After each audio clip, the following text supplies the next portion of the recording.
Hello viewers, অচিন্তদার free coaching চ্যানেলে তোমাদের সকলকে স্বাগত জানাই।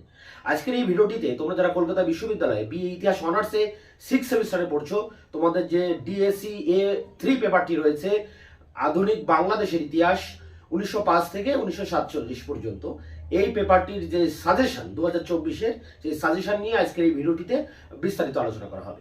তো আমরা দেখে নিই আমাদের সাজেশনে কি রয়েছে। দেখো, BA history honours 6 sem DSC 3, Calcutta university CU, history of Bengal পেপারটির নাম। এর টাইম দেওয়া আছে 1905 মানে বঙ্গভঙ্গের পর 1947 স্বাধীনতা পর্যন্ত। এর সাজেশন 2024। এখানে 3 টাইপের প্রশ্ন আসবে। মোট 65 নম্বরের পরীক্ষা, 20 নম্বরের প্রশ্ন থাকবে 2টি 40, আর 10 নম্বরের প্রশ্ন থাকবে একটি 20 40 আর 10 50, আর 5 নম্বরের টিকা থাকবে 3টি 15। 40 10 50 আর 15 65 নম্বর। এখন এই প্রশ্ন মান 20, মানে যেখানে তোমাদের 2টি প্রশ্ন অ্যাটেন্ড করতে হবে। এক্ষেত্রে তোমরা এই 6টি প্রশ্ন মাত্র করবে। এখান থেকে তোমরা অবশ্যই 2টি প্রশ্ন কমন পেয়ে যাবে। দেখো, প্রথমে আছে স্বদেশী আন্দোলনের ধারা। 1905-এ যে বঙ্গভঙ্গ আন্দোলন হয়, বঙ্গভঙ্গ বিরোধী যে স্বদেশী আন্দোলন হয়, তার যে 4টি ধারা আছে সমিত সরকারের বক্তব্য অনুযায়ী, সেই 4টি ধারা নিয়ে এটা আলোচনা করতে হবে। পরে 2 আছে বাংলার ভারত ছাড়ো আন্দোলনের প্রভাবটা কি পড়েছিল। 1942 সালে যে ভারত ছাড়ো আন্দোলন বা আগস্ট আন্দোলন হয়, যেটা তোমাদের সিসি 13 পেপারে পড়তে হচ্ছে, সেই ভারত ছাড়ো আন্দোলনের প্রভাব বাংলাদেশের উপর কি পড়েছিল। এরপরে দেখো 3 আছে বাংলায় তেভাগা আন্দোলন। 1946 নাগাদ যে তেভাগা আন্দোলনের শুরু হয় দিনাজপুর জেলায়, সেই তেভাগা আন্দোলন সম্পর্কে একটি প্রবন্ধ লিখতে হবে। 4 দেখো মুসলিম লীগের প্রতিষ্ঠা। 1907-এ ঢাকার নবাব সলিমুল্লাহর উদ্যোগে এই মুসলিম লীগ তৈরি হয়।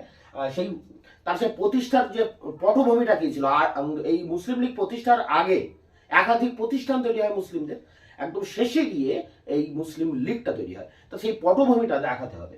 5 আছে 1920 এবং 1930, এই দশকে বামপন্থী রাজনীতি, বাংলাদেশে যে বামপন্থী রাজনীতির উদ্ভব হয়, সেই উদ্ভবটা এখানে লিখতে হবে।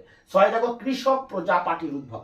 বাংলাদেশে যে কৃষক প্রজা পার্টি ছিল এবং স্বাধীনতার পরে এখানে যে কৃষক প্রজা পার্টির সরকারও তৈরি হয়েছিল, 1935-এর ভারত শাসন আইন অনুযায়ী কৃষক প্রজা পার্টি সরকার কিন্তু বাংলাদেশে ক্ষমতা এসেছিলেন প্রাদেশিক সরকারে।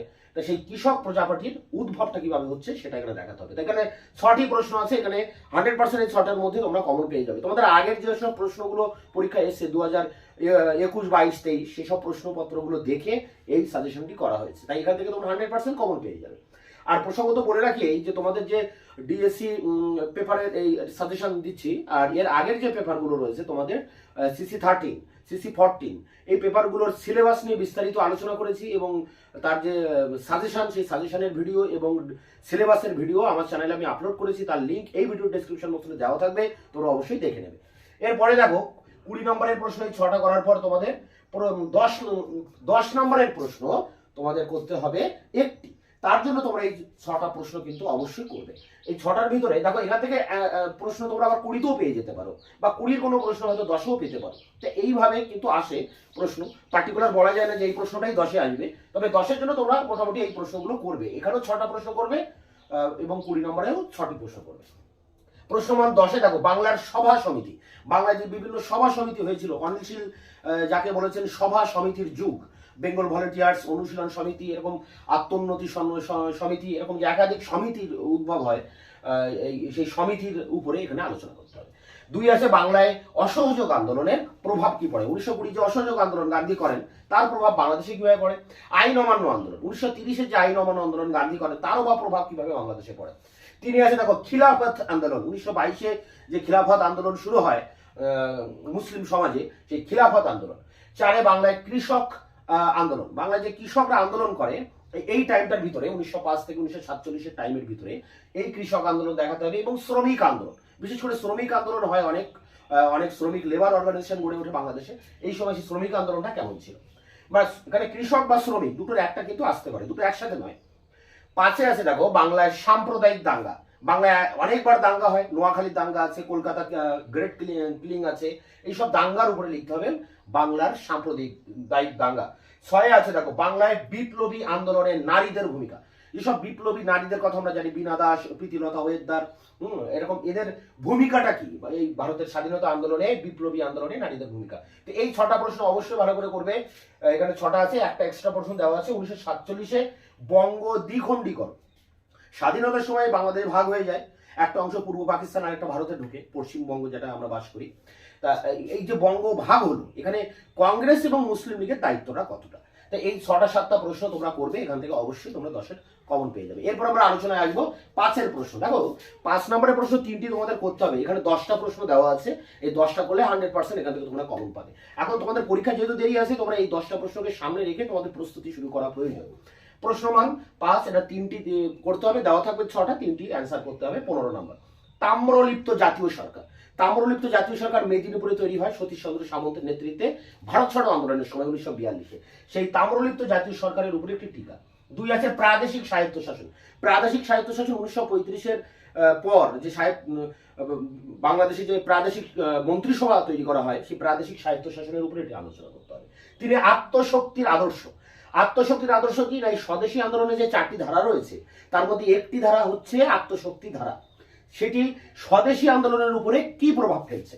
এরপরে দেখো স্বরাজ্য দল। স্বরাজ্য দল 1922-এ তৈরি করছেন চিত্তরঞ্জন দাস। 22-এর পরবর্তীকালে অসহযোগ আন্দোলন বন্ধ হয়ে যাওয়ার কারণে তিনি ক্ষুব্ধ হন, কংগ্রেস থেকে বেরিয়ে এসে তিনি স্বরাজ্য পার্টি তৈরি করেন। গান্ধী কেন অসহযোগ আন্দোলন প্রত্যাহার করে নেন? এই গান্ধী অসহযোগ আন্দোলন প্রত্যাহার করে নেন, এটা সেই চৌরি চৌরা ঘটনা। সিসি 13 পেপারও এটা সাজেশনে তোমাদের রয়েছে, যে চৌরি চৌরা ঘটনার মধ্য দিয়ে এই অসহযোগ আন্দোলনকে তিনি প্রত্যাহার করে নিয়েছিলেন। তা সেটা নিয়ে একটা প্রশ্ন। 6 আছে 1947-এর স্বাধীনতা আইন বাংলায় কি প্রভাব ফেলছে? বাংলা ভাগ হচ্ছে, এটাই তার বড় প্রভাব। 7 ত্রিপুরী কংগ্রেসের গুরুত্ব। 1939-এ যে ত্রিপুরী কংগ্রেস হয়, সুভাষচন্দ্র এখানে মনোনীত হন, মানে জয়ী হন। পট্টবী সীতারামাইয়া, গান্ধীর যার মানে যে প্রার্থী ছিলেন এই পট্টবী সীতারামাইয়া, তাকে পরাজিত করে। এর গুরুত্বটা কি? 8-এ দেখো ন্যাশনাল কাউন্সিল অফ এডুকেশন। মানে ন্যাশনাল কাউন্সিল অফ এডুকেশন, এই যে স্বদেশী আন্দোলনের সময় বাংলাদেশে যে স্বদেশী শিক্ষার বিস্তার ঘটে, তার জন্য এখানে এই ন্যাশনাল কাউন্সিল অফ এডুকেশনটা তৈরি হয়েছিল। 9 দেখো বাংলার রাজনীতিতে মুসলিম লীগ। মুসলিম লীগ তৈরি হয় এবং বাংলার রাজনীতিতে কি প্রভাব ফেলছে। এবং শেষ প্রশ্ন 10 দাগে আছে 1920-এর দশকে বাংলায় বামপন্থী ধারা। 1920 এবং 30-এ বড় প্রশ্ন তোমরা করছো, বাংলার বামপন্থী রাজনীতি, সেখান থেকে শুধু 20-এর পার্টটা কিন্তু পাসে দিতে পারে। তো এই ছিল অল ওভার সাজেশন। এগুলোর ভিতর থেকে তোমরা 100% কমন পেয়ে যাবে। তোমাদের যে বাকি ডিএসসি B3 যে পেপারটি রয়েছে জাপানের, তারও সাজেশন আমি খুব দ্রুত আমি চ্যানেলে দেবো। তোমরা আমার চ্যানেলকে সাবস্ক্রাইব করবে এবং তাহলে চ্যানেলে নতুন করে ভিডিও দিলে তোমরা অবশ্যই পেয়ে যাবে। এখন এই প্রশ্নগুলো আমি শর্টে আলোচনা করলাম। এটা এই প্রশ্নগুলো একটু ডিটেলসে কিভাবে পরীক্ষা আসতে পারে সেটা নিয়ে আমরা এবার অন স্ক্রিনে আলোচনা করব। University of Calcutta BA history honours 6 semester DSC A3 suggestion 2024। এখানে মার্কস 20 নম্বরের প্রশ্ন তোমরা এগুলো করবে। বঙ্গভঙ্গ বিরোধী আন্দোলনের বিভিন্ন ধারাগুলি আলোচনা করো, অথবা এই প্রশ্ন ঘুরিয়ে দিতে পারে বঙ্গভঙ্গের কারণ ও ফলাফল লেখো। পরেরটা দেখো বাংলায় ভারত ছাড়ো আন্দোলনের প্রভাব আলোচনা করো। পরেরটা দেখো বাংলায় তেভাগা আন্দোলনের উদ্ভব ও বিকাশ আলোচনা করো। পরেরটা রাজনৈতিক প্রতিষ্ঠান রূপে মুসলিম লীগের প্রতিষ্ঠার পটভূমি ও গুরুত্ব লেখো। নেক্সট 1920 ও 1930-এর দশকে বাংলার রাজনীতিতে বামপন্থী আন্দোলনের প্রভাব কী ছিল। বা এই প্রশ্ন ঘুরিয়ে দিতে পারে, অথবা দিয়ে দেওয়া আছে দেখো বাংলার রাজনীতিতে বামপন্থী আন্দোলনের প্রভাব আলোচনা করো। নেক্সট 1935 খ্রিস্টাব্দে ভারত শাসন আইন বাংলায় কী প্রভাব ফেলেছিল। পরেরটা কৃষক প্রজা পার্টির উদ্ভব ও বিকাশ সংক্ষেপে লেখো। এখানে 6টি প্রশ্ন দেওয়া আছে, এখান থেকে তোমরা 20 নম্বরের প্রশ্ন কমন পেয়ে যাবে। এরপরে আলোচনা আসবো 10 নম্বরের প্রশ্ন। দেখো 10 নম্বরের প্রশ্নের জন্য তোমরা যেগুলো করবে, বাংলায় সভা সমিতি সম্পর্কে প্রবন্ধ লেখো, বাংলায় অসহযোগ আন্দোলনের প্রভাব সম্পর্কে লেখো, বাংলায় আইন অমান্য আন্দোলনের প্রভাব সম্পর্কে লেখো, খিলাফত আন্দোলনের সম্পর্কে লেখো, বাংলায় কৃষক অথবা শ্রমিক আন্দোলন সম্পর্কে আলোচনা করো, বাংলায় সাম্প্রদায়িক দাঙ্গার বিবরণ দাও, বাংলায় বিপ্লবী আন্দোলনে নারীদের ভূমিকা আলোচনা করো। 1947 খ্রিস্টাব্দে বঙ্গ দ্বিখণ্ডীকরণে কংগ্রেস ও মুসলিম লীগ কতটা দায়ী ছিল। নেক্সট অসহযোগ আন্দোলন সম্পর্কে একটি প্রবন্ধ লেখো। নেক্সট আইন অমান্য আন্দোলন সম্পর্কে একটি প্রবন্ধ লেখো। এই দুটি প্রশ্ন কিন্তু এক্সট্রা দেওয়া আছে। পরে দেখো 5 নম্বরের প্রশ্ন, তাম্রলিপ্ত জাতীয় সরকারের প্রকৃতি, প্রাদেশিক স্বায়ত্তশাসন, আত্মশক্তির আদর্শ স্বদেশী আন্দোলনের উপরে কী প্রভাব ফেলেছিল, গান্ধীজি কেন অসহযোগ আন্দোলন প্রত্যাহার করে নেন, স্বরাজ্য দল সম্পর্কে টিকা লিখুন, ভারতের স্বাধীনতা আইন 1947 বাংলার মানচিত্রে কী পরিবর্তন এনেছিল, ত্রিপুরী কংগ্রেসের গুরুত্ব 1939, ন্যাশনাল কাউন্সিল অফ এডুকেশন, বাংলার রাজনীতিতে মুসলিম লীগের উত্থান, 1920-র দশকে বাংলায় বামপন্থী ধারার উদ্ভব। তাই এখানে 10টি প্রশ্ন দেওয়া আছে 5 নম্বরের, এর ভিতর থেকে তোমরা কমন পেয়ে যাবে।